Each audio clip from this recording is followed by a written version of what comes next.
Assalamualaikum warahmatullahi wabarakatuh.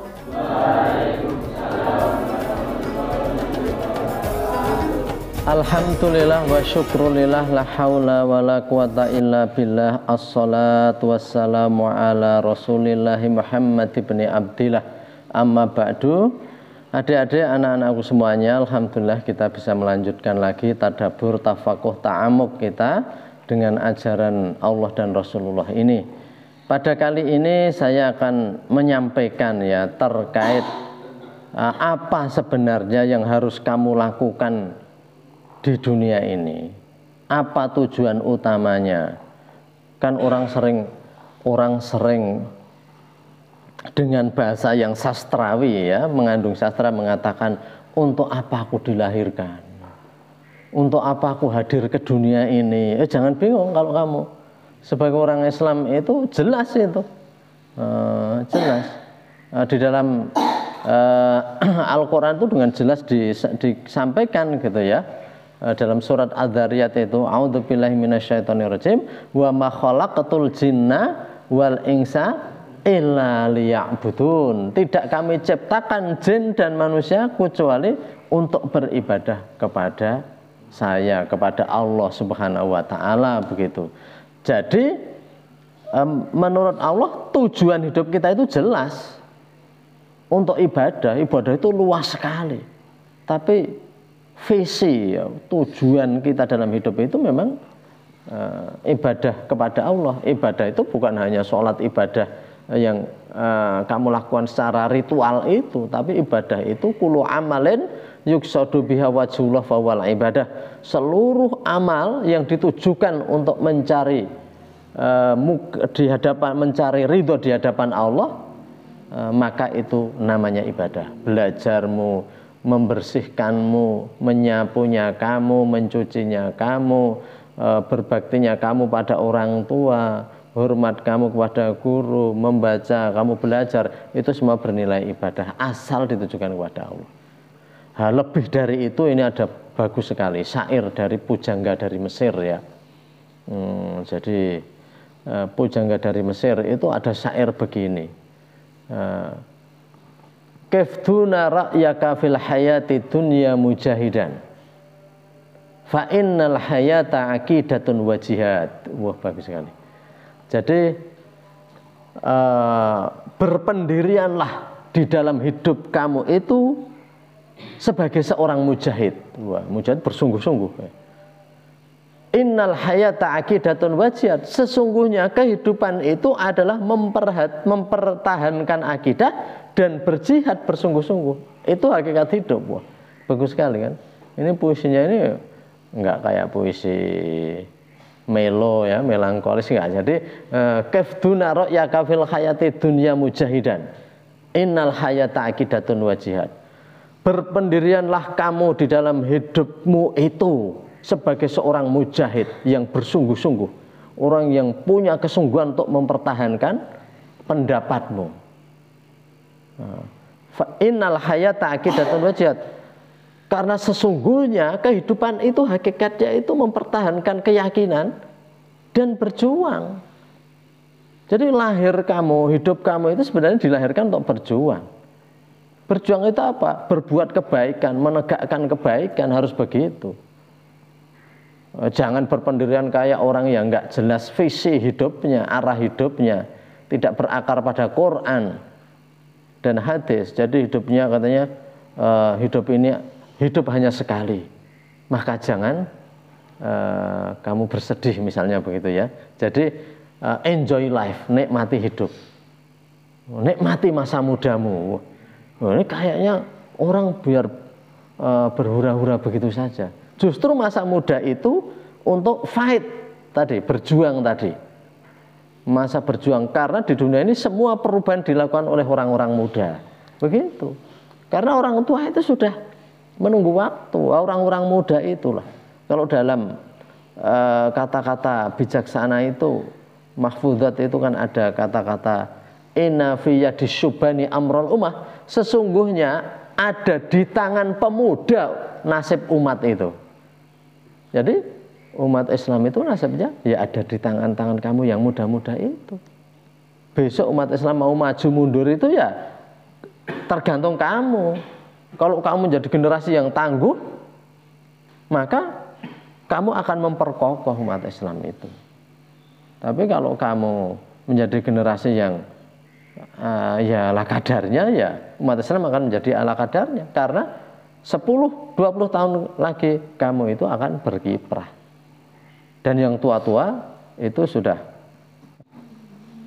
sunset of life. Jadi sudah matahari tenggelam, ibaratnya begitu. Jadi orang tua-tua begitu. Maka orang muda itu yang akan menentukan peran itu, gitu ya. Sehingga bagus sekali puisi tadi ya. Innal hayata aqidatun wa jihad.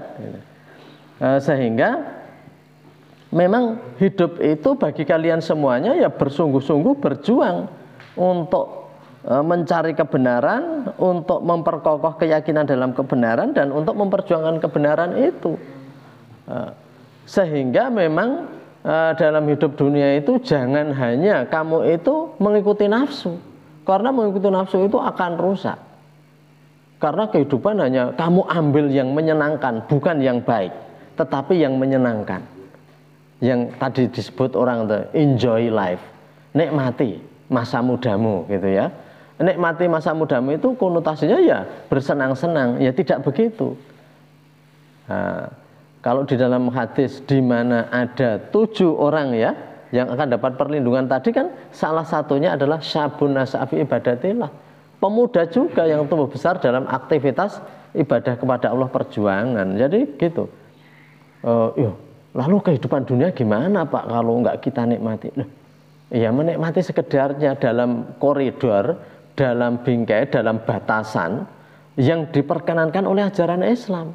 Karena dunia itu kalau dituruti itu firman Allah dalam surat Al-Hadid ya ayat 20, insya Allah begitu ya. Itu dikatakan wa mal hayatud dunya illa mata'ul ghurur. Dan tidaklah kehidupan dunia itu kecuali kenikmatan yang menipu, kayaknya menyenangkan, tapi sebenarnya hakikat kesenangannya itu hampa, bohong. Coba kamu lihat kenikmatan dunia apa? Kamu itu mungkin merasa sate itu enak sekali. Kamu suruh menghabiskan misalnya saja sekilo daging kurban itu untuk sate 1 orang, saya kira kamu lenger-lenger nanti. Jadi merasa daging itu enggak enak. Pengen tempe, pengen tahu. Itu kenikmatan dunia itu batasnya itu begitu itu. Batasnya itu apa? Jadi mata'ul ghurur, kenikmatan yang menipu. Jadi dunia itu kayaknya kenikmatan, tapi sebenarnya itu hanya sesuatu yang menipu. Jadi dunia itu sangat relatif.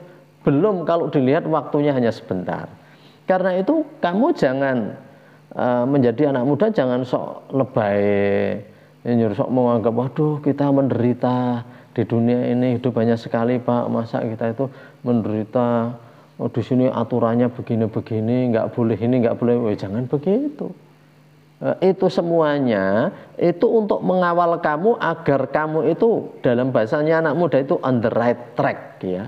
Kamu berada dalam rel yang benar.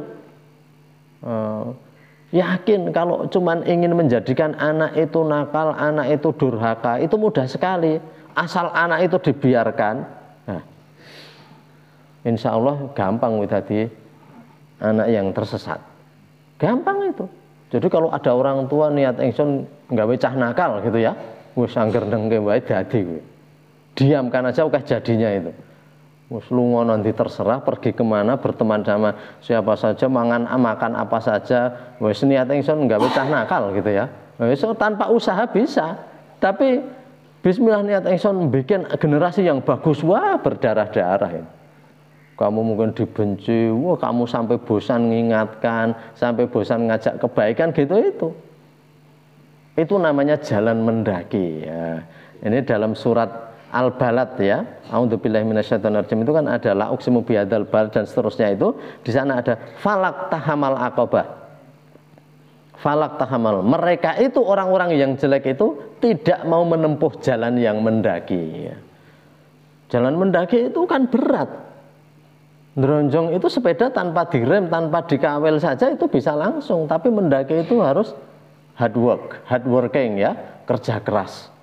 Tapi Itu seperti itu yang diajarkan Islam. Dalam hidup itu kita harus seperti berjalan mendaki. Sehingga dikatakan falak tahamal aqabah wa ma adraka mal aqabah. Tahukah kamu apa jalan mendaki? Nah, jalan yang baik. Yang orang-orang kafir nggak mau tadi ya. Mereka nggak akan mau menempuh jalan yang mendaki karena orang kafir inginnya itu kesenangan saja. Kesenangan saja. Tapi mestinya tahukah kamu jalan mendaki? Fakku raqabah, memerdekakan budak, au itamu fi yamin dimasqaba yatimang damatu fa miskinang damatarbatu makana minal ladzina amanu wa tawassaw bil haq wa tawassaw bil marhamah. Itu tawassaw bil haq wa tawassaw bil marhamah. Itu antara lain jalan mendaki orang-orang yang beriman itu. Tawassaw bil haq itu menjelaskan tentang kebenaran, menasihati kesabaran. Sabar itu biar tahan uji gitu loh. Loh, kamu nggak usah mudah frustasi kalau cuman kayak gitu ya. Alah cuman kalau yang nggak memberi nasihat kesabaran kan gini, berat ya kamu. Kamu harus hidup menderita begitu. Kasihan sekali kamu. Nah, itu nggak memberi kesabaran. Itu malah sebaliknya. Tapi kalau memberi kesabaran, loh, ini nggak seberapa ini susahnya. Bandingkan sahabat seperti Bilal bin Rabah, dia hanya mengatakan akad saja, dia diseksa, ditindih batu di atas pasir dengan panas yang luar biasa. Ya kalau di Arab kan panas bisa sampai 45 derajat lebih, 47 derajat, panas sekali. Ya kamu bayangkan ya, bahkan saya pernah mendengar katanya orang-orang yang di Afrika, di Mesir, itu kalau musim panas itu mau tidur saja katanya tempat tidur itu digerujuk air, kan saking panasnya, mau untuk tidur itu. Jadi luar biasa panasnya. Bilal bin Rabah itu disiksa di atas pasir begitu, ditindih batu, tapi tetap istiqomah. Makanya kalau kamu cuma di sini diatur ini itu, disuruh ngerjakan ini itu, ya that small thing ya, itu masalah kecil. Maka jangan lebay, kamu nasihati yang sabar, nggak apa-apa. Orang itu nggak ada lah yang namanya pencapaian yang tinggi tanpa susah payah, itu nggak ada. Itu hukum alam. Hukum alam itu begitu. Tidak ada pencapaian yang tinggi tanpa kesungguh-sungguhan gitu ya. Jadi itu falak tahamal aqabah ya. Orang-orang itu nggak mau menempuh jalan yang mendaki. Jadi orang Islam itu begitu. Tawassaw bil marhamah. Jadi mereka juga bersaling menasihati tentang marhamah, kasih sayang gitu ya. Jadi itu memang seperti itu. Artinya hidup itu jalan mendaki. Jadi kalian itu lahir memang kita berniat lahir ini untuk berjuang dalam hidup. Jadi born to fight ya, kita dilahirkan untuk berjuang gitu prinsipnya. Bukan born to sleep ya, dilahirkan hanya untuk tidur. Baru apa? Pagi tidur, malam ya tidur, di sekolah tidur. Wah. Jadi ini ya, jadi born to fight, kita dilahirkan untuk berjuang, jadi semangat. Enggak apa-apa, menderita sedikit enggak apa-apa. Nah, jadi kembali ke tadi. Jadi itu jalan mendaki dunia itu. Dan juga di dalam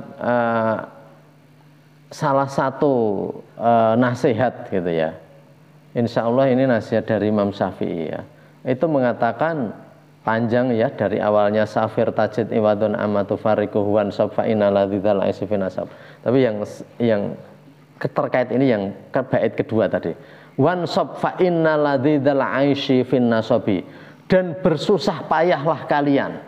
Wah, ini malah Imam Syafi'i nganjurkan wan sab, bersusah payahlah kalian.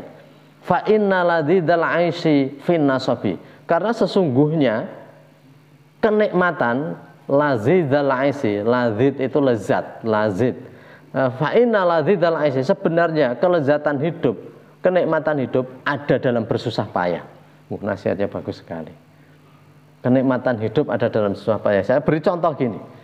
Kamu mungkin mau ujian susah payah, kamu belajar mati-matian. Sudah, saya akan meningkatkan prestasi saya. Saya belajar mati-matian. Sudah ngantuk saya, cuci muka gitu ya, saya ngantuk jalan-jalan, saya ngapal capek keluar, ngapal lagi, sampai kemudian ujian dan diumumkan kamu ternyata menjadi juara. Lelahnya itu kamu nikmati. Jadi kamu senang sekali dengan susah payah. Sama seperti ini juga, kamu kan sering kita ajak kerja bakti, ngangkati bambu, ngangkati apa-apa gitu ya. Begitu kamu susah payah ngangkati, kemudian kamu berhasil di sini, waduh alhamdulillah, kok bambu sebanyak itu bisa kamu pikul satu persatu. Daripada kamu itu cuma duduk, kamu nggak punya kenikmatan dan kesenangan apa-apa, betul toh? Tapi kamu kemudian seperti itu kamu senang sekali. Saya beri contoh lagi, kamu pakaianmu banyak sekali yang kotor, kamu cuci, hari itu kamu cuci, kamu setrika, waduh kamu capek sekali. Tetapi capek kamu itu penuh kenikmatan karena melihat baju kamu tertata rapi di almari, sudah disetrika, besok tinggal pakai kalau sekolah. Nah, itu kenikmatan hidup itu dalam susah payah begitu. Para pengurus ini juga melihat, dikira ini nggak susah payah kita itu menghimpun dari sedikit demi sedikit untuk membangun, susah payah. Tapi setiap pagi melihat gini ini, itu hiburan yang luar biasa. Kok sekarang sudah tambah lagi, dibikin dindingnya, dibikin plesternya, terus saja.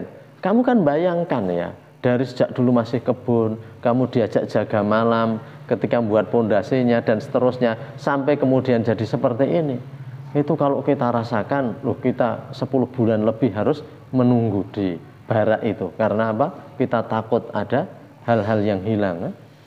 Nah, itu waktu yang lama, tapi bagi para pengurus itu kemudian menyenangkan sekali.